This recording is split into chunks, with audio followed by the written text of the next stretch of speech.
باطل صہیونی سامراجی طاقتیں جو اسلام کو پنپتا ہوا نہیں دیکھ سکتی، ہر دور میں انہوں نے سازشوں کے جال بنے. اور یاد رکھ لیں، بالخصوص نوجوانان ملت اسلامیہ، انہیں اس راز کو انہوں نے پا لیا ہے کہ مسلمانوں کو جو چیز عظمت دیتی ہے، انہیں غلبہ دیتی ہے، انہیں رفتیں اور عظمتیں عطا کرتی ہے اور قائم رکھتی ہے، جھکنے نہیں دیتی، انہوں نے اس راز کو پا لیا ہے. وہ ہے ان کا، ان کے نبی کے ساتھ حبی، عشقی اور قلبی تعلق. وہ اس بات کو جان گئے ہیں کہ اگر ان کے نبی کے ساتھ ان کا والہانہ جو محبت کا جذبہ ہے، اگر وہ جاگ اٹھے تو پھر یہ نہ اپنی عزت کی پرواہ کرتے ہیں، نہ اپنی جان کی پرواہ کرتے ہیں، نہ اپنے مال کی پرواہ کرتے ہیں. پھر ناموس رسالت صلی اللہ تعالی علیہ وآلہ وسلم کے لیے اپنا سب کچھ قربان کرنے پر تیار ہو جاتے ہیں. اسی لیے علامہ محمد اقبال نے بھی ایک نظم لکھی، اس کا عنوان جو انہوں نے قائم کیا اس نظم کا وہ یہ تھا: ابلیس کا فرمان اپنے سیاسی فرزندوں کے نام. اور یہاں ان سے مراد سیاسی فرزند ان کی عالمی صہیونی طاقت ہے. تو اقبال نے بھی انہیں یہ چیلنج دیا تھا کہ تم چاہتے ہو کہ مسلمان تمہارے غلام بن جائیں، مسلمان جنہیں اللہ پاک نے ان کے نبی نے عظمتیں اور عروج عطا کیا ہے، تم انہیں مغلوب کرنا چاہتے ہو. تو ایک راز کی بات میں بھی تمہیں بتا دیتا ہوں. اور علامہ نے کہا تھا، یہ فاقہ کش جو موت سے ڈرتا نہیں ذرا،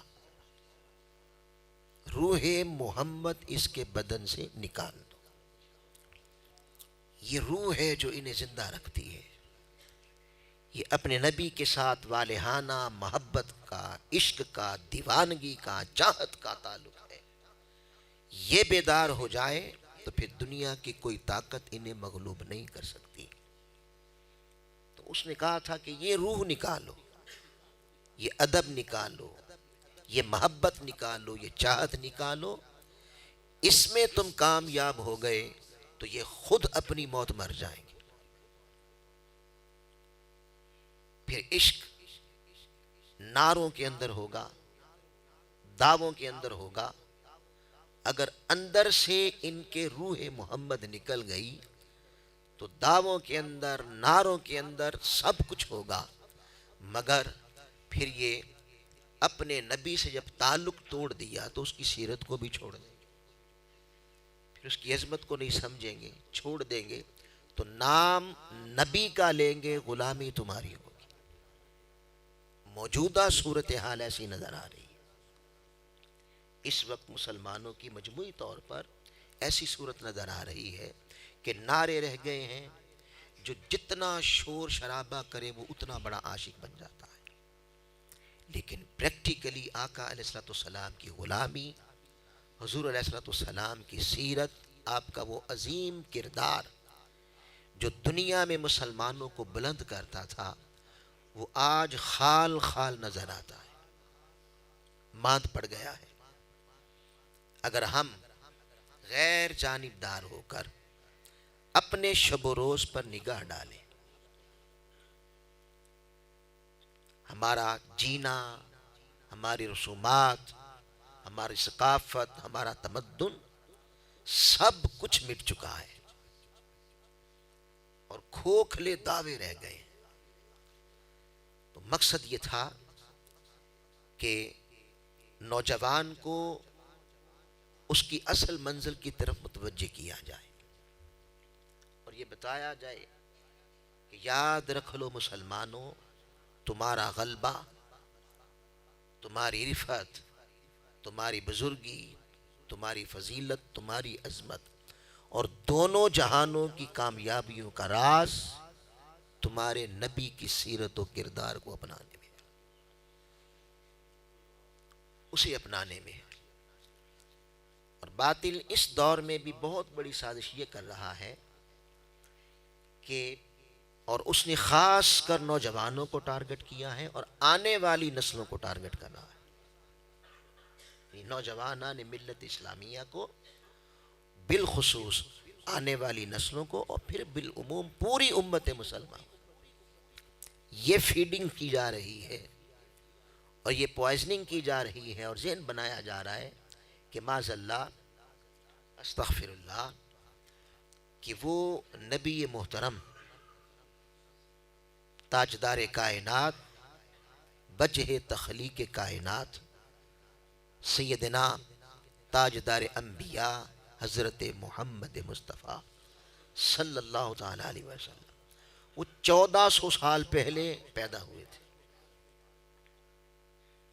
اور 1400 سال پہلے ان کے دین، ان کی شریعت اور ان کی سیرت پر عمل کرنا ممکن تھا۔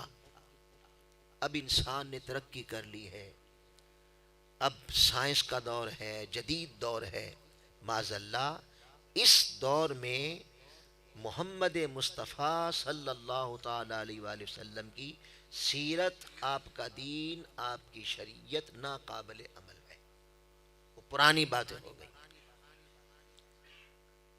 اور اپنی اس سازش میں وہ کسی حد تک کامیاب بھی ہے۔ ہم اپنے شب و روز دیکھ لیں، اپنے جوانوں کا طرز عمل دیکھ لیں، معاشرے کا حال دیکھ لیں۔ اللہ مجھے معاف کرے، بس بات سمجھانے کے لیے کہہ رہا ہوں، اللہ معاف فرما دے، اگر ہمیں یہ یقین نہ ہوتا کہ قیامت کے دن آقا علیہ الصلوۃ والسلام نے ہماری شفاعت کرنی ہے، قیامت کے دن انہوں نے ہمارے لیے شفیع ہونا ہے، اگر اس بات کا یقین نہ ہوتا تو جس طرح دور حاضر میں مسلمانوں نے سیرت رسول کو چھوڑ دیا ہے، شاید کلمہ بھی چھوڑ دیتے۔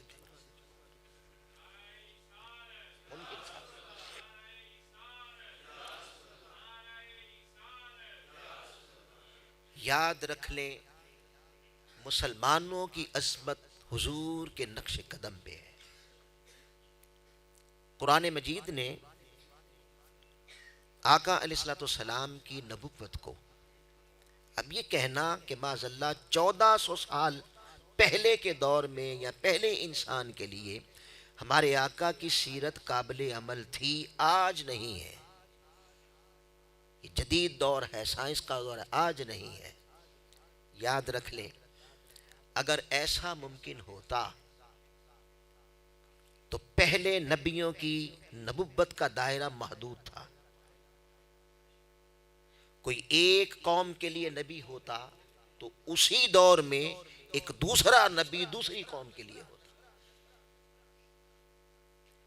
ایک خطہ زمین کی طرف نبی بن کے آتا تو اسی دور میں دوسرے خطہ زمین کی طرف کوئی دوسرا نبی بن کے آ جاتا۔ تو پہلے زمان و مکان کی قید تھی، کوئی ایک قوم کے لیے نبی تھا، کوئی زمانے کے لیے نبی تھا، مگر قربان جائیں جب باری آئی تاجدار کائنات کی، جب باری آئی سید المرسلین کی اور قائد المرسلین کی اور وجہ تخلیق کائنات کی، تو اللہ پاک نے ساری حدود و قیود کو توڑ دیا، سب حدیں توڑ دی اور فرمایا وَمَا أَرْسَلْنَاكَ إِلَّا كَافَّةً لِلنَّاسِ بَشِيرًا وَنَذِيرًا۔ پیارے، پہلے نبیوں کی نبوت کا دائرہ محدود تھا، اے میرے محبوب اب تیری نبوت اور تیری رسالت قیامت تک آنے والے ہر انسان کافۃ للناس، اگر حضور کی نبوت کسی ایک زمانے کے لیے ہوتی، کسی ایک دور کے انسانوں کے لیے ہوتی تو کافۃ للناس کے الفاظ نہ آتے کہ اے پیارے حبیب ہم نے آپ کو پوری انسانیت کے لیے، وہ انسان 1400 سال پہلے کے زمانے کا ہو، 1400 سال کے بعد کے آج کے زمانے کا ہو، اور آج کے بھی بعد قیامت تک آنے والے ہر انسان کے لیے اللہ کی خوشنودی، اللہ کی رضا، اللہ کی محبت اور اللہ کی بنائی ہوئی جنت کی خوشخبری دینے والا، اور اللہ کی ناراضگی اور اللہ کے جہنم سے ڈرانے والا بنا کر پوری انسانیت کے لیے بھیجا۔ پھر اسی طرح سورہ الاعراف کی آیت نمبر 158 میں اللہ پاک نے فرمایا میرے محبوب آپ بھی اپنی زبان حال سے یہ اعلان فرمائیں، آپ بھی فرما دیں، فرمایا قل، اے حبیب صلی اللہ علیہ وآلہ وسلم آپ فرما دیں، یا ایہا الناس، یہ رب ذوالجلال کا کلام ہے جس نے سارے زمانے ترتیب دیے اور سارے زمانے ترتیب دے رہا ہے، اور جس نے ساری انسانیت کو پیدا فرمایا۔ اللہ پاک کہتا ہے پیارے تو کہہ دے یا ایہا الناس، اے کسی ایک زمانے کے لوگوں نہیں، اے کسی ایک دور کے لوگوں نہیں، یا ایہا الناس، اے بنی نو انسانیت، چاہے وہ آج کے دور کا ہو، چاہے وہ کسی رنگ کا ہو، کسی نسل کا ہو، کسی دین کا ہو، کسی خطے کا ہو، کسی مذہب کا ہو، رنگ و نسل سے بے نیاز کر کے فرمایا میرے حبیب اعلان کر دے اے پوری انسانیت، انی رسول اللہ الیکم جمیعا، میں تم سب کی طرف اللہ کا رسول بنا کے بھیجا گیا۔ حضور کی نبوت کا دائرہ کار اللہ پاک نے پھر لامحدود کر دیا، اور یہاں تو بات تھی یا ایہا الناس، انسانوں کی، مگر قربان جائیں حضور علیہ السلام کی نبوت کا دائرہ اس سے بھی کہیں وسیع ہے، اس سے بھی فرمایا تبارک الذی نزل الفرقان علی عبدہ، پاک ہے وہ ذات جس نے اپنے بندہ خاص صلی اللہ علیہ وآلہ وسلم پر یہ فرقان، حق اور باطل میں فرق کرنے والی کتاب، سچ اور جھوٹ کو جدا جدا کر دینے والی کتاب یعنی قرآن کو نازل کیا۔ کیوں؟ لِيَكُونَ لِلْعَالَمِينَ نَذِيرًا، تاکہ تمام جہانوں کو میرا ڈر سنا دے۔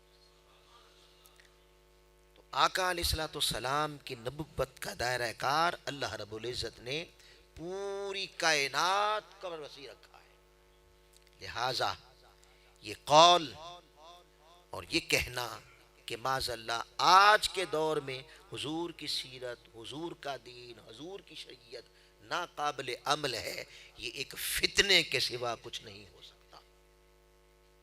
پھر حضور علیہ السلام کی سیرت کی عظمت، آپ کے دین کی عظمت، آپ کی شریعت کی عظمت پر قرآن مجید نے بار بار توجہ دلائی، بار بار متوجہ کیا ہے کہ مسلمانوں بالخصوص، اور یاد رکھ لیں حضور علیہ السلام کی آیات طیبہ میں اور آپ کی سیرت میں صرف مسلمانوں کے لیے نہیں رہنمائی، پوری انسانیت کے لیے رہنمائی ہے،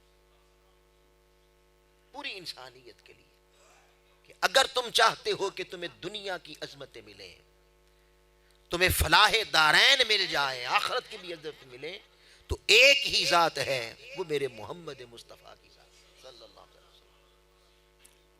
میں نے عنوان گفتگو کے طور پر جو آپ کے سامنے آیت مبارکہ تلاوت کی، یہ سورہ الاحزاب کی آیت نمبر 21 کا پہلا حصہ ہے۔ اب اس میں اللہ تعالیٰ نے صرف مسلمانوں کو مخاطب نہیں کیا، یہ ان کے لیے خالی پیغام نہیں ہے، پوری انسانیت کے لیے فرمایا لَقَدْ كَانَ لَكُمْ، یہ لکم یہ پوری انسانیت کے لیے ہے، صرف مسلمانوں کے لیے نہیں ہے۔ کوئی انسان ہو اگر وہ چاہتا ہے کہ اسے عزت ملے، اسے غلامی کی زنجیروں سے نجات مل جائے، اسے ذلت رسوائی کی زندگی سے نجات مل جائے، اسے فلاح ملے، اسے غلبہ ملے، اسے رفعت ملے، تو ایک اسوا ہے، اس طرف متوجہ کیا، ادھر متوجہ ہو جاؤ۔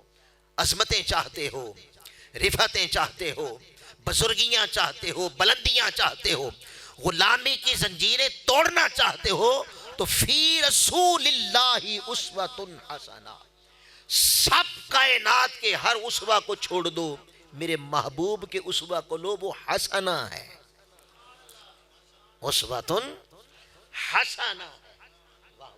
تم کہتے ہو نا ربنا آتنا فی الدنیا حسنہ وفی الآخرۃ حسنہ، وہ کہتے ہیں وہ تو میں نے دے دیا،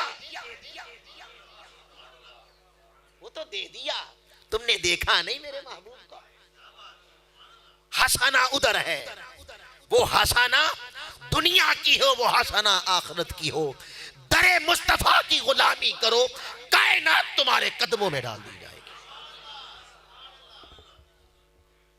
ادھر متوجہ کر رہا ہے، پھر اس انداز میں فرمایا حضور کی سیرت، آقا علیہ السلام کی شریعت کی طرف متوجہ کرتے ہوئے فرمایا وَمَا آتَاكُمُ الرَّسُولُ فَخُذُوهُ۔ سبحان اللہ، اگر عظمتیں چاہتے ہو مسلمانوں، اگر ذلت و رسوائی کی زندگی سے آزادی چاہتے ہو، اور چاہتے ہو اقوام عالم قرون اولا کے عظیم لوگوں کی طرح، مسلمانوں کی طرح اقوام عالم تمہارے آگے جھکے، تمہارے در پہ آئے، تم سے رہنمائی لے، تو اصول یہ ہے وَمَا آتَاكُمُ الرَّسُولُ فَخُذُوهُ، جو میرا محبوب کہہ دے اسے پکڑ لو، اس پہ عمل کرو، اسے حرز جاں بنا لو، اور وَمَا نَهَاكُمْ عَنْهُ فَانْتَهُوا، اور جس سے میرا محبوب منع کر دے اسے حرف غلط کی طرح زندگی سے مٹا دو، عظمتیں تمہارے قدم چومیں گی، رفعتیں تمہارے قدم چومیں گی۔ اور پھر قربان جائیں، یہاں تو یہ فرمایا نا کہ وہ جو کہہ دیں، جو حکم دے دیں، اوامر آ گئے، اور جس سے منع کر دیں نواہی آ گئی، یعنی جو کہیں اس پہ عمل کرو، جس سے منع کریں اس سے باز آ جاؤ۔ تو یہ بات تو احکامات اور فرمان تک تھی، ہائے ہائے، اللہ پاک نے فرمایا آؤ تم ایک راز بتا دیتا ہوں، راز بتا دیتا ہوں، اگر عظمتیں چاہتے ہو، اگر رفعتیں چاہتے ہو، یہاں تک کہ تم مجھے ہی پانا چاہتے ہو، تو راز بتا دیتا ہوں، کیا بات فرمان تک نہ رہے کہ وہ کیا کہتے ہیں، فرمان سے بھی آگے بڑھ جاؤ، قل ان کنتم تحبون اللہ فاتبعونی، اے پیارے انہیں بتا دے اگر تم اللہ سے محبت کی بات کرتے ہو اور دعویٰ کرتے ہو تو آؤ پھر فرمان سے بھی آگے بڑھو، پھر میرے محبوب کے مکھڑے کو دیکھا کرو، وہ مسکراتا کیسے ہے، ایسے مسکرایا کرو،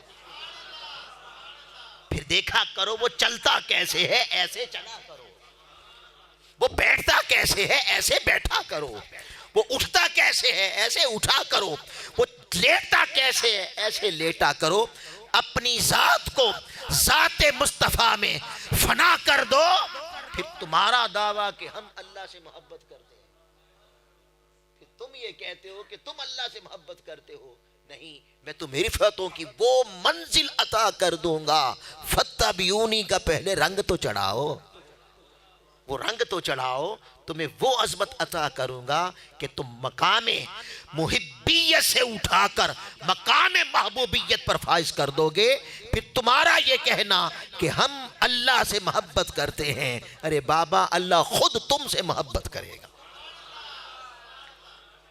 عظمت حضور کی اتباع میں ہے، رفعت حضور کی اتباع میں ہے، بات دور حاضر کی ہو، 1400 سال پہلے کی ہو یا اب سے بھی قیامت تک کی ہو، یاد رکھ لیں عظمتیں سیرت مصطفیٰ میں ہیں، حضور کی پیروی میں ہے۔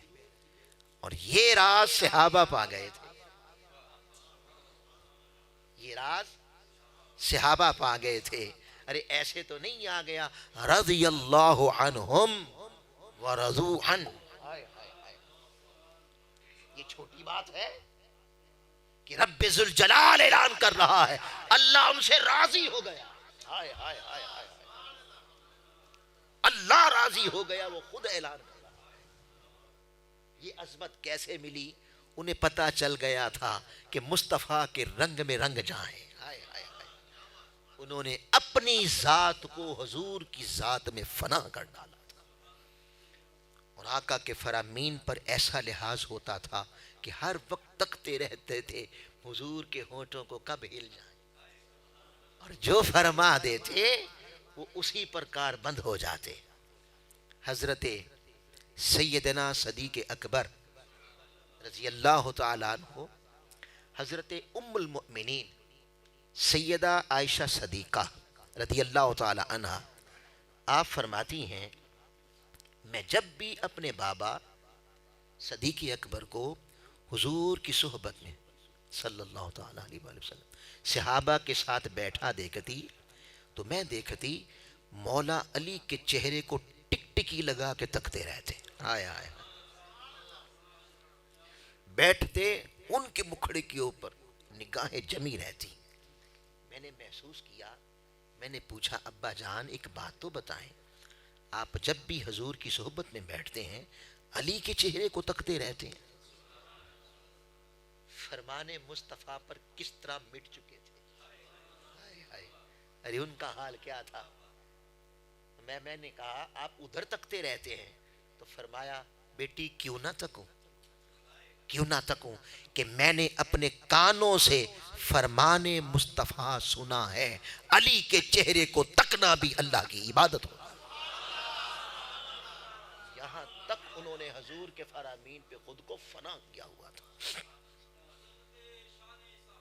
زندہ باد۔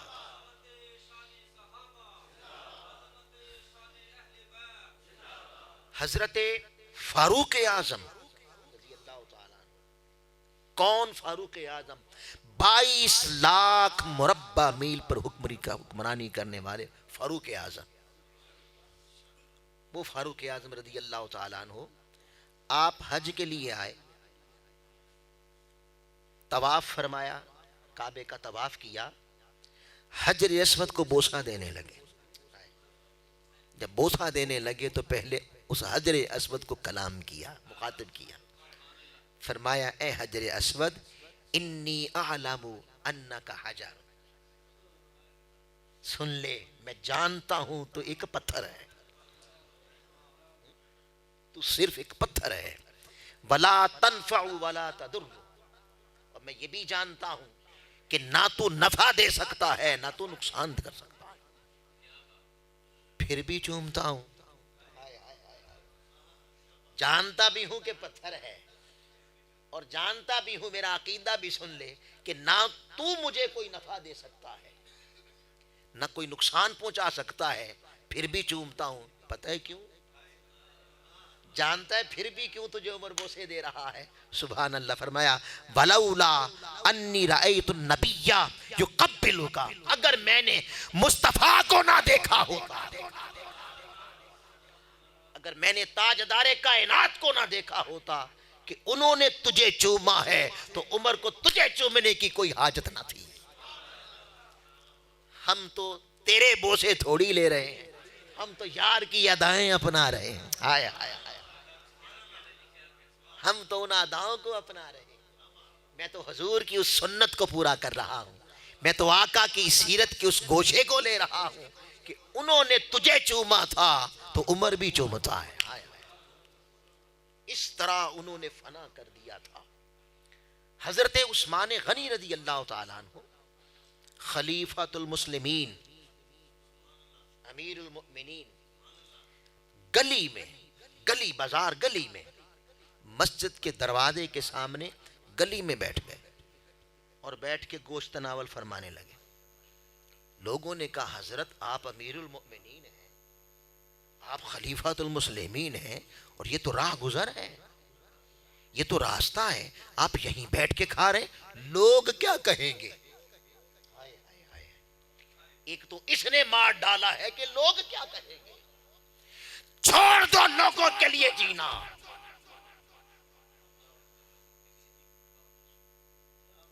نہیں دنیا دی بند زباں ہوندی, نہیں دریاموں نو لگدے پن ہی. لوگوں کی کون سی بات ہے, انہوں نے محمد مصطفیٰ کو بھی نہیں معاذ اللہ. لوگوں کی کون سی بات ہے؟ تو ان کا لوگ کیا کہیں گے, ہم لوگوں کو کیا جانے, اور ہمارا لوگوں سے کیا لینا دینا کہ وہ کیا کہتے ہیں یا نہیں کہتے ہیں.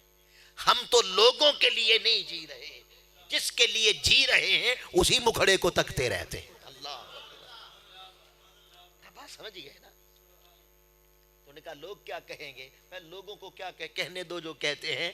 ہم یہاں اس لیے بیٹھے ہیں, میں نے آنکھوں سے دیکھا تھا میرے آقا نے یہاں تشریف فرما ہو کے آپ نے کھانا کھایا تھا, میں تو اس سنت کو ادا کر رہا ہوں, سیرت کے اس گوشے پہ چل رہا ہوں. اور حضرت عبداللہ ابن عمر رضی اللہ تعالیٰ عنہ, آپ کا حال یہ تھا کہ آپ نے نوٹ بک بنائی ہوئی تھی, آپ کے پاس ڈائری ہوتی, اور یہی تلاش کرتے رہتے کہاں آقا بیٹھے تھے, کہاں حضور لیٹے تھے, کہاں آپ نے نماز پڑھی. مدینے کو جاتے تو کہاں پڑاؤ فرماتے, کس جگہ پہ بیٹھتے, کہاں نماز پڑھتے. جدھر سفر کرتے وہ لکھتے رہتے تھے کہ کہاں حضور کے قدم لگے ہیں, اور پھر انہی اداؤں میں مست رہتے تھے. جہاں جہاں حضور بیٹھے ہوتے وہاں بیٹھا کرتے, جہاں آپ لیٹے ہوتے وہاں لیٹا کرتے, جہاں آپ نے نماز پڑھی ہوتی وہاں نماز پڑھا کرتے. یہ راز ہے عظمت کا, یہ راز ہے فلاح کا, فلاح دارین کا. اور مسلمانوں یہ راز ہے تمہاری غلبے کا کہ آؤ حضور کی سیرت کا رنگ چڑھاؤ. بڑی سازش کے تحت, بڑے پروگرام اور گناؤنی سازش کے تحت آج مسلمانوں سے ان کے نبی کی ثقافت کو چھینا جا رہا ہے, ان کے نبی کے دیے ہوئے طور طریقوں کو چھینا جا رہا ہے, اور ان کی محبت سے دلوں کو ویران کیا جا رہا ہے. اب آئیے یاد رکھ لیں, ہماری عزت, ہمارا غلبہ, ہماری عظمت حضور علیہ السلام کی سیرت و کردار میں ڈھل جانے میں. اب اگلی بات کرتا ہوں. جب ہم سیرت کی بات کرتے ہیں تو حضور علیہ السلام کی سیرت مطہرہ کو صلی اللہ تعالی علیہ وآلہ وسلم ہم دو بڑے حصوں میں تقسیم کر سکتے ہیں. دو بڑے حصوں میں. ایک کا تعلق, سیرت کے ایک گوشے کا تعلق اللہ کی اطاعت, بندگی اور عبادات سے. چونکہ عزت اللہ دیتا ہے, وَتُعِزُّ مَن تَشَاءُ, چونکہ عزت اللہ دیتا ہے تو لہٰذا جب تک اس سے ہی تعلق بندگی نہ جڑا تو عزت کیسی, عظمت کیسی. تو آپ کی حیات طیبہ اور آپ کی سیرت مطہرہ کا ایک حصہ ان بھٹکے ہوئے انسانوں کو اللہ کے دروازے پہ لے کے جاتا ہے.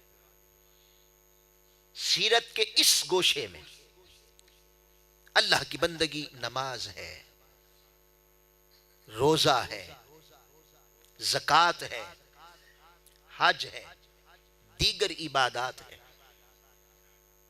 ظاہری وجاہت کو حضور علیہ السلام کے ظاہری رنگ میں ڈھال دینے کا نام اس میں ہے.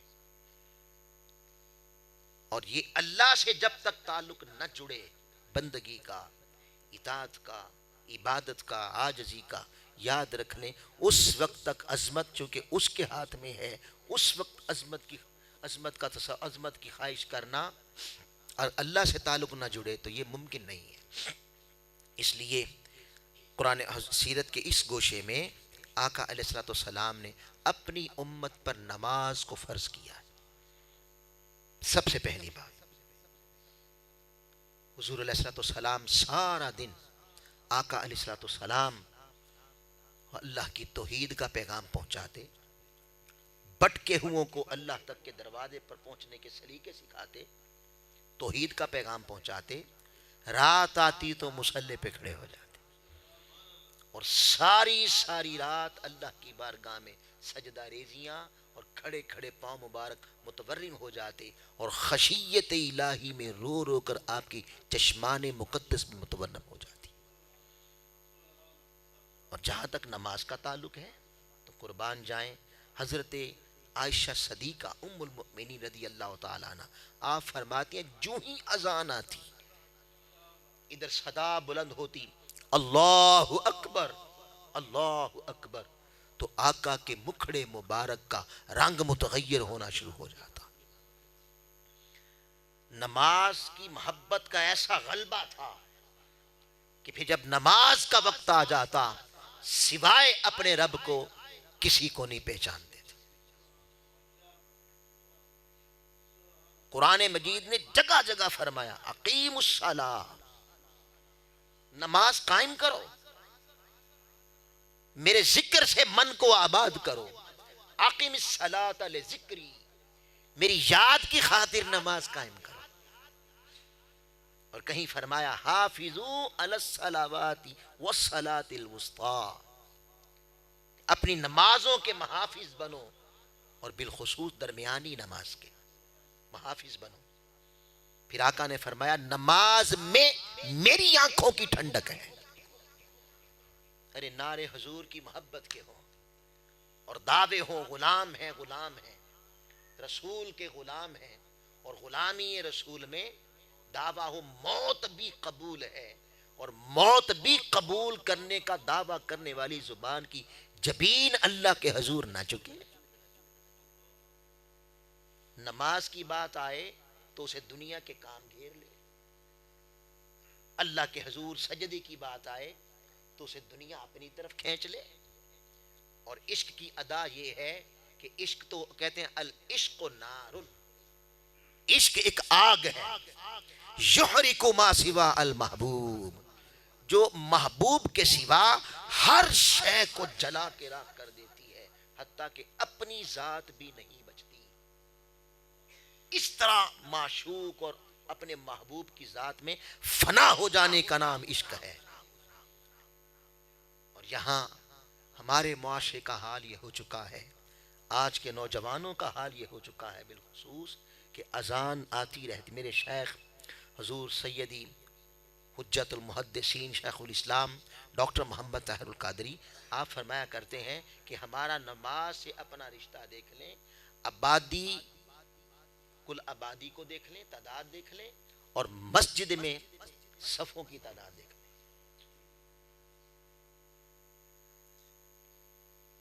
حضور نے فرمایا بنی الاسلام علی خمس،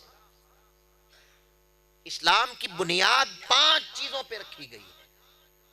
شہادت اللہ الہ الا اللہ وان محمد رسول اللہ، یہ ایمان ہو گیا.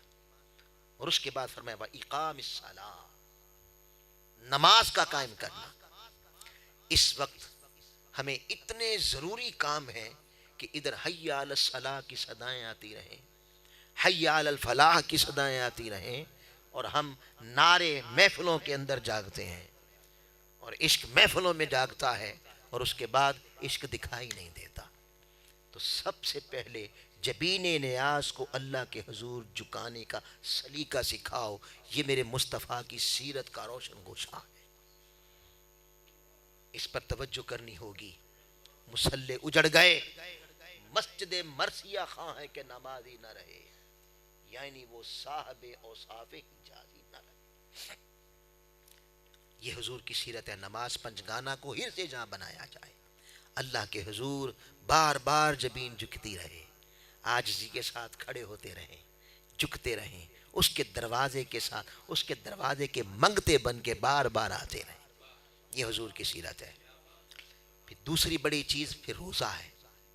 روزہ قرآن مجید نے روزے کو فرض قرار دیا. اور یہ میرے آقا کی سیرت کا روشن گوشہ ہے۔ آقا علیہ السلام نے پوری حیات طیبہ میں رمضان کے روزے نہیں چھوڑے، بلکہ آپ اور روزے بھی رکھا کرتے تھے۔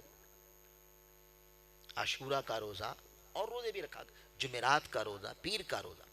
روزہ وہ عبادت ہے جو اندر صبر پیدا کرتا ہے، جو برداشت پیدا کرتا ہے، استقامت پیدا کرتا ہے۔ اقبال نے دور جاہلیت کے انسان کی طرف اشارہ کیا تھا، کبھی پانی پینے پلانے پہ جھگڑا، اور کبھی گھوڑا آگے دوڑانے پہ جھگڑا۔ یعنی جب آقا علیہ السلام ہدایت کا مینار بن کر مبعوث ہوئے تو اس وقت انسان جاہلیت، ہم کہتے ہیں دور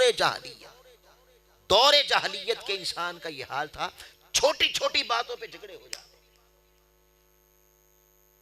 پہلے میرا گھوڑا پانی پیے گا، اس پہ جھگڑا ہو جاتا، اور وہ جھگڑا اتنا طول پکڑ جاتا کہ 50 سال اس میں بیت جاتے اور نسلیں اس جھگڑے کی نظر ہو جاتی۔ اگر ہم غیر جانبدار ہو کر آج کے پاکستانی معاشرے پر نگاہ ڈالیں تو لگتا ہے پلٹ کے وہی دور جاہلیت آ گیا۔ اندر برداشت نہ رہی، اندر صبر نہ رہا، گلی میں بچوں کا جھگڑا ہو گیا اور اس پر بندوقیں نکل آئیں اور لاشیں گر گئیں۔ اتنا دور ہو گئے ہیں۔ یہ اندر برداشت کی طاقت، یہ اندر صبر کی طاقت، یہ بہترین ذریعہ اس کا روزہ ہے پیدا کرنے کے لیے۔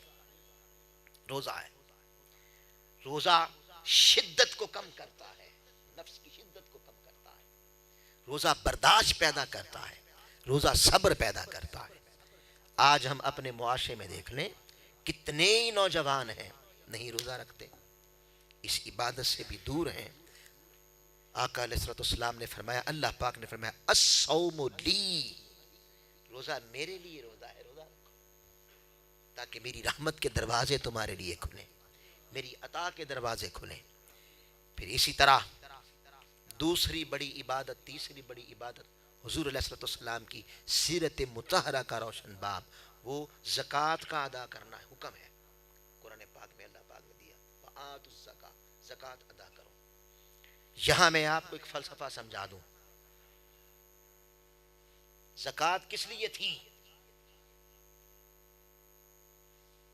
تاکہ معاشرہ بیلنس کر دیا جائے اور امیروں کی تجوریوں سے نکال کر مال غریبوں تک بھی پہنچایا جائے۔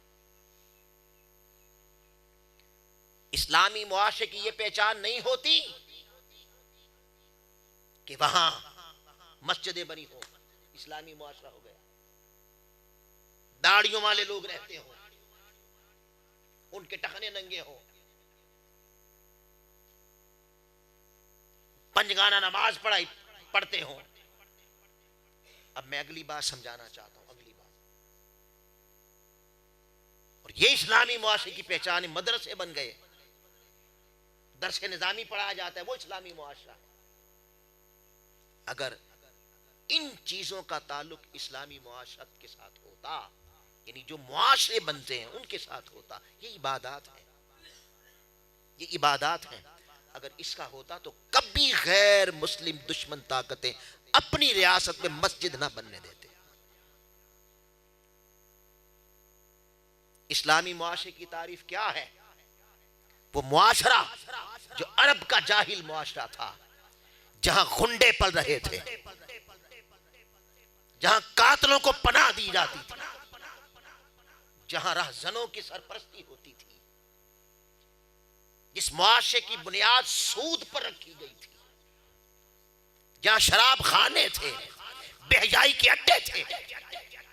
ایک عربی مرد اکیلا سفر نہیں کر سکتا تھا، اگر کرتا لٹ جاتا، قتل ہو جاتا، اور اس قاتل اور لوٹنے والے کی تحقیق ہوتی، وہ بدبخت ظالم حکمران کا گنڈا نکل آتا، ابو جہل کا گنڈا نکل آتا، ابو لہب کا گنڈا نکل آتا، کوئی پوچھنے والا نہ تھا۔ میرے آقا نے اس معاشرے کے خلاف اور اس نظام کے خلاف علم جہاد بلند کر دیا، اور 21 سال کی جد و جہد کے بعد یاد رکھ لو لوگوں، اس دنیا میں سب سے مشکل کام قوم کی ذہنیت کو چینج کرنا ہے، غلاموں کو آزاد بنانا یہ مشکل کام ہے۔ اسی لیے منصب انبیاء کو ملتا، یہ سب سے مشکل کام ہے۔ میں ضمن عرض کر رہا ہوں کہ اگر ان ظالم نظام کو مٹانا ہو، باطل کے پنجے مروڑنے ہو، اور وہ جد و جہد نبیوں کا تاجدار کرے تو 21 سال لگتے ہیں، 21 سال لگتے ہیں۔ اور 21 سال کے بعد جب آپ نے اس ظالم نظام کا تخت پلٹ دیا تو حضور نے فتح مکہ کے وقت یوں پاؤں زمین پہ رگڑ کے فرمایا، آج کے بعد میں نے باطل نظام اپنے پاؤں تلے رون ڈالے، اور اسلامی معاشرے کی تعریف کر دی۔ اب کسی کی بیٹی پر کوئی ہاتھ نہیں، دسترازی نہیں ہوگی، بیٹی یہودی کی ہو، بیٹی عیسائی کی ہو، بیٹی ہندو کی، بدھ مت کی، مجوسی کی، پارسی کی، مسلم کی ہو، بیٹی بیٹی ہے۔ جو کسی کی بیٹی کی طرف ہاتھ اٹھائے گا، بڑا ہوگا یا چھوٹا، میں اس کی گردن اٹھاؤں گا۔ جہاں پر عزتیں تار تار نہیں ہوتی، کوئی کسی کے گھر کو لوٹے گا، آج کے بعد چوری نہیں ہوگی۔ اور یہاں تک فرما دیا، ارے قربان جائیں، امت نے بڑے چھوٹے بنا لیے کہ یہ چور ہے، بڑا ہے، بڑے مرتبے کا ہے، بڑے عہدے کا ہے، بڑے خاندان کا ہے۔ ارے نادان امت، مصطفیٰ کا بیان سن، میرے آقا کا فرمان سن۔ آقا نے فرمایا آج کے بعد اب چوری نہیں ہوگی، اگر چوری محمد مصطفیٰ کی بیٹی نے بھی کی تو اللہ کی حد جاری ہوگی، ہاتھ کاٹے جائیں گے۔ وہاں راہزنیاں نہیں ہوتی، وہاں غربت نہیں ہوتی، وہاں افلاس نہیں ہوتا، وہاں یہ فکر نہیں ہوتی کہ آج شام بچوں کو کیا کھلانا۔ وہاں فکر، جہاں اسلامی معاشرہ قائم ہوتا ہے تو وہاں کا انسان اس فکر سے آزاد ہوتا ہے کہ بچوں کی تعلیم کیسے ہوگی، بچوں کے کپڑے پیسے پورے کریں گے، وہاں یہ نہیں ہوتا۔ اور جب وہ انقلاب آیا اور اسلامی معاشرہ قائم ہوا تو سن لو، عرب وہی تھا، زمین وہی تھی، انسان وہی تھا، جہاں پر غربت تھی، افلاس تھا، بے حیائی تھی، جہاں پر انسانیت سسک رہی تھی۔ بلال جیسے کمزوروں کو دبا دیا گیا تھا، دبا دیا گیا تھا۔ جب اسلامی نظام قائم ہوا تو قربان جائیں، 1 سال گزرا، 1 سال گزرا، پوری عرب ریاست میں کوئی زکوٰۃ لینے والا نہ رہا، سارے دینے والے ہو گئے۔ اس کا نام ہے اسلامی معاشرہ۔ تو اس کے لیے زکوٰۃ کا نظام بنایا میرے آقا نے، صدقات کا نظام بنایا۔ آج بڑے بڑے امیر آپ دیکھ لیں زکوٰۃ نہیں دیتے، عشر نہیں دیتے۔ مسلمان پس رہے ہیں، انسانیت پس رہی ہے، حضور کی سیرت کے اس گوشے کو بھی چھوڑ رکھا ہے۔ پھر حج ہے، اور حج فرض کیا گیا ہے۔ یہ آقا علیہ السلام کی سیرت کا ایک گوشہ ہے۔ آج ہمیں اپنے گربانوں میں جھانک کر دیکھنا چاہیے کہ عصر حاضر میں ذلت ہے، رسوائی ہے، غلامی ہے، پریشانی ہے، کیفیت ہجان والی ہے۔ کیوں؟ اس لیے کہ ہم نے آقا کی سیرت کو چھوڑ رکھا ہے، سیرت کو چھوڑ رکھا ہے۔ اب آ جائیں، میں اگلی بات کرنا چاہتا ہوں، اس سے اگلی اب بات کرنا چاہتا ہوں، سمجھانا چاہتا ہوں۔ اب عمومی طور پر جب سیرت کی بات آتی ہے تو انہی چیزوں کو ڈسکس کرتے ہیں۔ سیرت کی بات آئے تو صورت دیکھتے ہیں کہ اس کی داڑھی کتنی ہے، اس کے سر پہ ٹوپی امامہ ہے کہ نہیں ہے، اس کے ٹخنے ننگے ہیں کہ نہیں ہے۔ انہی چیزوں کو حضور کی سیرت بنا ڈالا، اور یہ ساری چیزیں یاد رکھ لیں، حضور کی سیرت ہیں، یہ انکار نہیں کیا کر رہے، آقا کی سیرت ہے، مگر ان میں سے کوئی ایک شے بھی معاشرے کی تشکیل نہیں کرتی، ایک فرد کی تشکیل کرتی ہے۔ بھئی نماز پڑھ لی، سیکھ لیا، اس کے سنن واجبات سب کچھ سیکھ لیے، حج سیکھ لیا، روزہ سیکھ لیا، وضع قطع درست کر لی، تو اپنی کی نا. میری نماز نے کسی غریب کا پیٹ نہیں بھرا، مجھے ثواب دیا ہے، میں نے اپنا چہرہ بدلا ہے، مجھے تو فائدہ ملا، مگر ایک معاشرہ اس سے قائم نہیں ہوتا. یہ آقا کی سیرت کا ایک گوشہ ہے، کل نہیں ہے. اب سن لیں، میرے آقا علیہ السلام کی سیرت میں آپ نے اصول قائم کیے. سیرت کا ایک اور پہلو ہے، اسے ہم نے ٹوٹلی اپنی زندگیوں سے نکال دیا. اور سیرت کا روشن باب یہ ہے کہ حضور علیہ السلام کی زبان پر ہمیشہ سچ رہا ہے. آپ نے کبھی جھوٹ نہیں بولا. اور جس معاشرے کے حکمران طبقے سے لے کر ایک ریڑی باندھ تک ہر شخص دھوکے باز ہو جائے، ہر شخص جھوٹ بولنا شروع کر دے، ہر شخص بے ایمانی شروع کر دے، تو نعرے کیا کریں گے؟ پھر نمازیں بھی کیا کریں گی؟ سیرت کا ایک باب سچائی ہے، زبان پر صداقت ہونی چاہیے. اس لیے قرآن مجید نے کہا یا ایھا الذین آمنوا اتقوا اللہ، ایمان والو اللہ سے ڈرو، وقولوا قولا سدیدا، جب بولو سیدھی بات صاف ستھری کرو، سیدھی صاف ستھری بات کرو. یہ بھی سیرت ہے، یہ بھی سیرت ہے. یا ایھا الذین آمنوا اتقوا اللہ وکونوا مع الصادقین. مسلمانوں عظمت چاہتے ہو، مسلمانوں غلبہ چاہتے ہو، مسلمانوں رفعت اور کامیابی چاہتے ہو، تو راز یہ ہے جھوٹوں، بے ایمانوں، سود خوروں کا ساتھ چھوڑ دو اور سچے کا ساتھ دو. وَقُولُوا مَعَ الصَّادِقِينَ، سچائی کو پختہ کرو، خود سچ بولو، سچوں کو مضبوط کرو. عزت اس میں ہے، عظمت اس میں ہے. اور قربان جائیں، آپ ذرا تصور تو کریں میرے آقا کی سیرت کے اس گوشے کو. تصور کریں کہ جب آقا علیہ السلام نے ان باطل طاقتوں کے خلاف علم جہاد بلند کر دیا، تو داخلی سطح پر ساری طاقتیں، ابو جہل، ابو لہب، امیہ بن خلف، ولید بن مغیرہ، عبداللہ بن ابی وغیرہ، جتنی داخلی طاقتیں تھیں سب دشمن ہو گئے. ہر سطح پر دشمنی ہونے لگی، اور خارجی طاقتیں کیسر و کسرا حرکت میں آ گئی حضور کے میسج پر.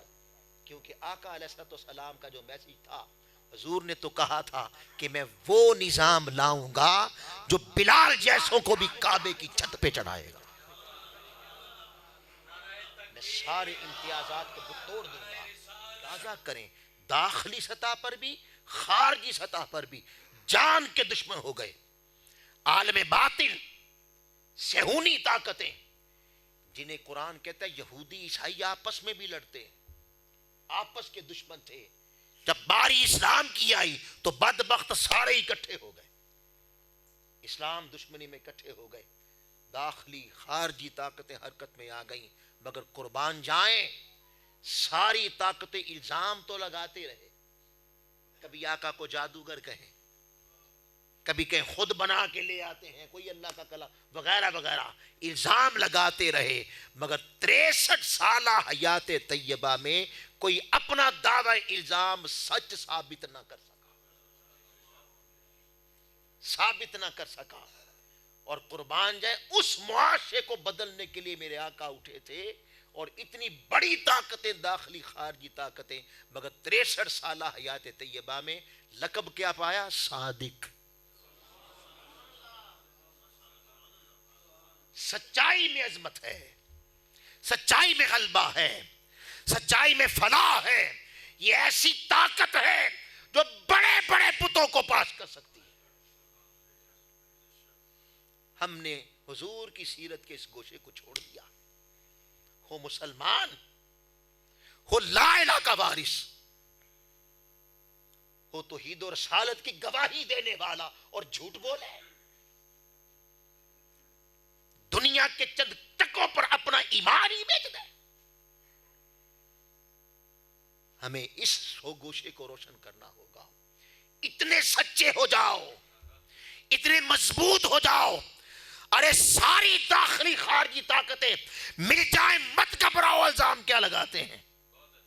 یہ نہ دیکھو مگر یہ دیکھو کہ وہ اس کے سامنے سچے ہو کہ نہیں. بس اسی کو پیش نظر رکھو کہ اس کے حضور میں تم سچے بن جاؤ. تمہاری زبان پہ جھوٹ نہ آئے, دغا نہ آئے, بے ایمانی نہ آئے, فریب نہ آئے. وَقُولُوا قَوْلًا سَدِيدًا کی تصویر بن جاؤ. اللہ کی عزت کی قسم, آج کے دور میں بھی فلاح تمہاری ہوگی, عظمت تمہاری ہوگی. دوسرا سیرت مطہرہ کا روشن گوشہ اور روشن پہلو امانت ہے, دیانتداری ہے. آج وہ امانت داری, اقبال نے کہا وضع میں تم ہو نصارہ اور تمدن میں ہنود, یہ مسلم ہیں جنہیں دیکھ کے شرمائیں یہود. عظمتوں میں اصول میرے محبوب نے قائم کیے, وہ اصول چھوڑ دو گے تو پھر داستاں باقی نہ ہوگی تمہاری داستانوں میں. آج کون ہے امین؟ ہر شخص, کبھی اس کو امانت دی جاتی ہے, عہدہ دیا جاتا ہے. کبھی امانت کے دور پہ علم آ جائے تو یہ بھی امانت ہے, منصب آ جائے امانت ہے, یہ بھی امانتیں ہیں. اور ان مناصب کے ساتھ بھی اگر امانت داری نہ برتیں گے اور ذاتیات پہ اتریں گے اور ایک دوسرے کی تنقید کا نشانہ بنائیں گے اور نہ دیکھیں گے میں حق کہہ رہا ہوں کہ اللہ کا خوف نہ رہے, دوسرے کا مال ہڑپنے کے لیے دھوکہ فراڈ جاری رہے. آقا نے فرمایا منافق اس کی پہچان کیا ہے؟ جب بولتا ہے جھوٹ بولتا ہے, وعدہ کرتا ہے وعدہ خلافی کرتا ہے, اور امانت رکھ دی جائے اس کے پاس تو خیانت کرتا ہے. قربان جائیں, ذرا حضور کی سیرت تو دیکھو, میرے آقا کی عظمت تو دیکھو. ادھر سارے دشمن مل کے حضور کے قتل کے معاذ اللہ استغفر اللہ منصوبے تیار کر رہے, اور منصوبہ سازی کر لی گئی. آپ کے قتل کی معاذ اللہ منصوبہ سازی کر لی گئی. ارے وہ حضور کو قتل کرنے کے در پہ تھے. میرے آقا کی سیرت تو دیکھو, اس عالم میں بھی حضور کو ان کی امانتوں کا فکر تھا, امانتوں کا فکر تھا. وہ قتل کرنے کے در پہ ہیں, آقا کہتے ہیں علی میں ہجرت کر کے مدینے جا رہا ہوں, یہ آج میرے بستر پہ لیٹ جاؤ, یہ امانتیں فلاں کی ہیں فلاں کی ہیں فلاں کی ہیں, ان کی امانت ان کے سپرد کر کے تم بھی لوٹانا. تو جس معاشرے کا ہر شخص ہی بے ایمان ہو جائے اور جس معاشرے میں امانت کی دھجیاں اڑا دی جائیں اور دعوے ہوں غلامی رسول میں موت بھی قبول ہے. ارے بابا موت کا مرحلہ آئے گا یا نہیں آئے گا, یہ تو قسمت کے سودے ہیں, یہ تو قسمت کے سودے ہیں. ابھی تو یہ غلامی ہے کہ تمہیں دیکھ کر دشمن کو بھی اعتبار ہو کہ جو بھی ہو وہ فتوے لگائے, وہ تم پر تانے گنے, سب کچھ کرے, مگر کوئی یہ نہ کہے کہ یہ جھوٹا اور بے ایمان ہے. ہر کوئی کہے سچا ہے, ایمانت دار ہے. اس گوشے کو آج ہم نے چھوڑ دیا ہے اور ظاہری چند چیزیں سیرت بنا لی, اور وہ بھی مذہب کے ساتھ جن کا تعلق ہے, بندگی کے ساتھ, اللہ کے حضور عبادت کے ساتھ جن کا تعلق ہے. پھر اسی طرح میرے آقا کی سیرت کا روشن پہلو یہ تھا کہ آپ نے کبھی کسی کا حق نہ کھایا نہ اجازت دی. پیٹ کو حرام سے پاک رکھنا, جب اندر حرام جائے دوسروں کا حق کہیں جھوٹ بول کے, کہیں دھوکہ دے کے, کہیں سود, کہیں رشوت, یہ اتنا حرام اکٹھا کر کے جب پیٹ میں جائے اور حرام کے لقمے سے جسم کا گوشت بنے اور حرام کھانے سے خون اندر دوڑے اور حرام کا خور جسم میں, دماغ میں, دل میں جائے, تو حلال کے کام کہاں سے آئیں گے, رحمت کہاں سے آئے گی. قرآن مجید نے کہا یا ایھا الذین آمنوا لا تأکلوا الربا، خبردار سود نہ کھانا، یعنی حرام نہ کھانا، ولا تأکلوا اموالکم بینکم بالباطل، ناجائز طریقوں سے ایک دوسرے کے مال نہ ہڑپو، دھوکے دے کر بےایمانیاں کر کے۔ اور میرے آقا نے فرمایا ایک حرام کا لقمہ، ایک لقمہ اگر حلق سے نیچے اتر جائے تو 40 دنوں کی عبادت کو جلا کے راکھ کر دیتا۔ کہاں گئی آپ کی پنجگانہ نماز، کہاں گئے آپ کے روزے، اور کہاں گیا آپ کا حج، آپ کی تلاوتیں، آپ کی تہجدیں؟ ایک لقمے نے ایسی تباہی مچائی کہ اس نے 40 دن کی عبادت کو جلا کے راکھ کر ڈالا۔ اور یہ جو حرام کی طرف جاتا ہے بڑا نادان ہوتا ہے، وہ اللہ کی صفت رزاقیت کا منکر ہوتا ہے۔ وہ سمجھتا ہے میں رازق ہوں، میں جھوٹ نہیں بولوں گا تو رزق کیسے آئے گا، یہ فراڈ نہیں کروں گا شاید میں بچے پالتا ہوں۔ نہیں بندے، وہ رازق ہے، اسے ہی رہنے دے، اسے ہی رہنے دے۔ اور جو بندہ خود حرام کھائے، حرام کا خون اندر دوڑے، اور اپنے گھر میں پیدا ہونے والے بچے اور بچی کو یہ سزا دے کہ تم میرا بیٹا بنا ہے، تم میری بیٹی بنی ہے، اوپر سے تو بیچارہ پاک آیا تھا، مطہر آیا تھا، اسے کہتا ہے تیرے خون کا ہر قطرہ اور تیرے گوشت کا ہر ذرہ حرام سے تعمیر کروں گا۔ اور جو بچہ بچپن سے حرام کھا کھا کے اس کے اندر اس کا باپ ڈال رہا ہے، اور حرام کھا کھا کے جوان ہو تو بابا پھر وہ حلال کے کام کرے گا۔ علامہ کی ماں نے، علامہ پیدا ہوئے نا، علامہ اقبال پیدا ہوئے، اپنا دودھ نہیں پلاتی تھی، اپنا زیور بیچا، ایک بکری خریدی اور اس بکری کا دودھ پلاتی تھی۔ شوہر نے دیکھا، انہوں نے کہا محترمہ ماں کا دودھ بچے کی صحت کے لیے اچھا ہوتا ہے، آپ اپنا دودھ کیوں نہیں پلاتی؟ اس ماں نے کہا میں نے اس کا نام رکھا ہے اقبال، اقبال، اور جو اقبال میں دیکھنا چاہتی ہوں میرا دودھ پیے گا تو اقبال نہیں بن سکتا۔ اس نے پوچھا کیا مانا؟ فرمایا آپ جو گھر میں کما کے لاتے ہیں مجھے خدشہ ہے کہ اس میں حرام کی آمیزش ہوتی ہے، میں وہ حرام کھاتی، اور اس حرام کے لقمے سے بننے والا دودھ جب بچے کے پیٹ میں جائے گا تو یہ اقبال نہیں بن سکتا۔ وہ کیا کہتے ہیں جس پنڈ نہیں جانا ادھر آ کی پوچھنا۔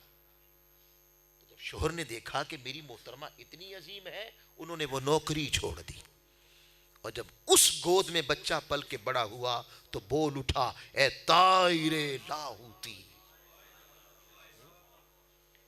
اے طائر لاہوتی، اس رزق سے موت اچھی جس رزق سے آتی ہے پرواز میں کوتاہی۔ سارا معاشرہ حرام کی لپیٹ میں ہے، اور جس ریاست کے تاجر طبقے کا عقیدہ بن جائے کہ جھوٹ نہیں بولیں گے، دھوکہ نہیں دیں گے، بے ایمانی نہیں کریں گے، اور ہر شخص ہر سطح پر بے ایمانی کرے، کوئی حکمران بن کے بے ایمانیاں کرتا ہے، کوئی ریڑھی باندھ بن کے بے ایمانیاں کرتا ہے، ہر شخص دھوکے میں مبتلا ہو جائے تو بابا کون سی رفعت، کون سی عظمت اور کون سی فلاح؟ ہم پلٹ کر حلال کی طرف آنا ہوگا۔ مسلمان کو آقا نے دوسروں کے مال کا غاصب نہیں بنایا، محافظ بنایا ہے۔ یہ گوشہ بھی ختم ہو چکا۔ پھر میرے آقا کی سیرت کا روشن پہلو حیا ہے، حیا ہے۔ قربان جائیں انہی کی صحبت میں پڑھنے والے عثمان غنی، حیا کے ایسے پیکر تھے۔ جب معاذ سے بے حیا ہو جاتے ہیں، اور حیا بھی دو قسم کا ہوتا ہے، ایک حیا ہے جن سے مخالف سے حیا۔ آقا نے فرمایا الحیاء من الایمان، حیا ایمان کا حصہ ہے۔ اور جس معاشرے کے نوجوان کی آنکھوں سے حیا چھین لیا جائے، اس کی آنکھیں، اس کی سوچیں، اس کے تصور گندے ہو جائیں، اور جس معاشرے کی میری بہنیں بھی سن رہی ہیں نا، یہ آواز جا رہی ہے ادھر، اے اسلام کی بیٹی، تو مصطفیٰ کی بیٹی ہے، تیری رہبر، تیری رہنما امہات المؤمنین ہے، سیدہ کائنات، ان سے فیض لے۔ ارے حوا کی بیٹی کی عزت نہ تھی، پاؤں کی جوتی کا درجہ نہ تھا، مصطفیٰ نے ماں کا مقام دے کر جنت تیرے قدموں میں رکھ دی صلی اللہ تعالیٰ علیہ وآلہ وسلم۔ میرے آقا نے بیٹی بہن کہہ کے آپ نے فرمایا، جس نے 2 بیٹیوں کو پالا، تربیت کی، بڑا کیا، نکاح کر کے اس کے گھر تک پہنچا دیا، جنت میں میرے ساتھ یوں ہوگا۔ ایک صحابی نے کہا یا رسول اللہ جس کی ایک بیٹی ہو میں وہ ایک کو پالوں، ایک نے کہا حضور بیٹی نہ ہو میں بہن کو پالوں، بہن کو پالے تو میرے ساتھ جنت میں یوں ہوگا۔ یہ بہن بیٹی کا مقام دیا، اور اگر بیوی نیک مل جائے، نیک سیرت ہو جائے تو بیوی کو ہی جنت قرار دے دیا۔ جسے اچھی بیوی مل گئی وہ دنیا میں جنت مل گئی اس کو۔ اے حبہ کی بیٹی، یورپ کی آواز اور اس کا دھوکے کا نعرہ تیرے سر کا وہ آنچل چھیننا چاہتا ہے جو مصطفیٰ نے رکھا تھا، جو میرے آقا نے رکھا تھا۔ اور اگر اسلام ہی کی بیٹی کہنا شروع کر دے کہ میرا جسم میری مرضی، تو پھر کون سی عصمت، پھر کون سی رفعت۔ اور پھر اگر نوجوانوں کا یہ حال ہو جائے کہ کبھی عیسائی بیٹی بھی اپنی عزت کی پناہ اس سے مانگتی تھی، اور اگر مسلمان جوان کی نگاہ سے حیا اس قدر چلا جائے کہ اپنے گلی محلے کی مسلمان بیٹی کی عزت محفوظ نہ رہ جائے، تو پھر کون سا غلبہ، کون سی عظمت، کون سی آزادی، کون سی رفعت۔ ایک حیا جن سے مخالف کا ہوتا ہے، اور ایک حیا بد لحاظی بھی ہوتی ہے نا، لحاظ بھی ہوتا ہے، اس کو بھی حیا کہتے ہیں۔ کسی کے عہدے کو قبول کرنا، کسی کی صلاحیت کو ماننا، بڑے کا احترام کرنا، عالم کا احترام کرنا، بزرگوں کا احترام کرنا، والدین کا احترام کرنا، اس سے بھی معاشرہ خالی ہو چکا ہے۔ کھوکھلے دعوے رہ گئے ہیں، اور اپنے سے کوئی اچھا صلاحیت والا دیکھیں تو بجز اس کے کہ حیا کریں، اس کی تعریف کر دیں، نہیں، حسد شروع ہو جاتا۔ اتنا بد لحاظ معاشرہ ہو جائے تو خالی نعروں سے کچھ نہیں ہوتا۔ یاد رکھ لیں، قرآن مجید کی تعلیمات میں الشیطان یعدکم الفقر ویأمرکم بالفحشاء والمنکر، اس کے پاس 2 ہتھیار ہیں شیطان کے پاس، ایک غریبی سے ڈراتا ہے، فقیری سے ڈراتا ہے تاکہ سخاوت نہ جاگ اٹھے، اور دوسرا بے حیائی کی طرف دھکیلتا ہے۔ آج باطل کی سازشوں نے حضور کے گنبد خضرا کا حسن چھین کر پردہ سکرین پر ننگا ناچتا ہوا حسن دکھا کے ان نوجوانوں کی آنکھوں سے حیا چھین لیا ہے۔ تحریک منہاج القرآن اور تحریک منہاج القرآن کے قائد حضور سیدی شیخ الاسلام، خدا کی قسم داخلی خارجی طاقتیں، سیاسی مذہبی طاقتیں ان کی عزت اچھالنے پہ لگ گئیں، ہر طرف سے حملے تھے، مگر قربان جائیں ہر آنے والا دن انہیں سورج کی طرح چمکاتا چلا جا رہا ہے۔ کیا وجہ ہے؟ کیا وجہ ہے؟ صرف ایک وجہ ہے کہ انہوں نے سچائی کو اپنایا ہے، انہوں نے امانت داری کو اپنایا ہے، انہوں نے اخلاق کو اپنایا ہے، انہوں نے حیا کو اپنایا ہے۔ آپ نے سیرت کی کتاب لکھی، 14 والیوم لکھے اس کے، 14 والیوم۔ اور یہاں میں ایک اور بات بتا دوں، بعض لوگ انہیں جھوٹا، کوئی جھوٹا کہتا ہے، کوئی بے ایمان کہتا ہے معاذ اللہ، کوئی ڈالروں کا بھوکا، کوئی کرسی کا بھوکا، کوئی عزت کا وغیرہ وغیرہ، یہ سب کچھ کرتے ہیں۔ ایک بات یاد رکھ لیں، جھوٹوں سے اللہ اپنے محبوب کی حدیث کے کام نہیں لیتا۔ یہ بات یاد رکھیں. اگر یہ ہو کہ جھوٹا ہو، بے ایمان ہو، اور 60,000 حدیث 700 سالوں میں تدوین حدیث کا کام بند تھا، شروع لکھی جا رہی تھی، اور ایک کتاب جو آخری لکھی گئی امام نووی نے لکھی، اس کا نام تھا ریاض الصالحین، جو آخری کتاب تدوین، اس کے بعد تدوین حدیث پر 7 صدیوں میں کام نہ ہوا. ڈاکٹر طاہر القادری انہوں نے آئے، انہوں نے 6 لاکھ حدیثیں پڑھی. ایک عقیدے کی بات کرتا ہوں، ایمان کی. کیا اللہ ایسے بے ایمان کو جو حرام کھاتا ہو، بے ایمان دھوکے باز ہو، توفیق دے گا اپنے حبیب کی 6 لاکھ حدیثیں پڑھ لے؟ نہ صرف 6 لاکھ حدیثیں پڑھی، 60,000 حدیثوں کو جمع کر کے امت کو جامع السنہ کے نام سے 40 جلدوں پر مشتمل حدیث کا تدوین حدیث کا کام دیا، نسخہ دیا، تحفہ دیا. اور سب سے بڑھ کر آگے چلیں، 1400 سال میں ایک پردہ تھا، 1400 سال میں، اور آج تک ہے. جب تک حضور سیدی شیخ الاسلام کا کام چھپ کے عوام کے ہاتھوں میں نہ آ گیا، اس وقت تک ہر کوئی یہ کہتا رہے گا اور سمجھتا رہے گا. اور آج بھی سمجھا جاتا ہے مدرسوں میں، کیا اہل تشیع کے مدرسے ہوں کیا اہل سنت کے ہوں، سمجھا جاتا ہے حضور کی حدیث کے سب سے بڑے راوی ابو ہریرہ ہیں، یہی سمجھا جاتا ہے آج. اور حضرت مولا علی کی طرف چند 100 کا قول کیا جاتا ہے. آپ فرماتے ہیں میں نے جب یہ حدیث پڑھی کہ انا مدینۃ العلم و علی بابھا، علم کا شہر میں ہوں، دروازہ علی ہے. انا مدینۃ الحکمہ علی بابھا، میں حکمت کا شہر ہوں، دروازہ علی ہے.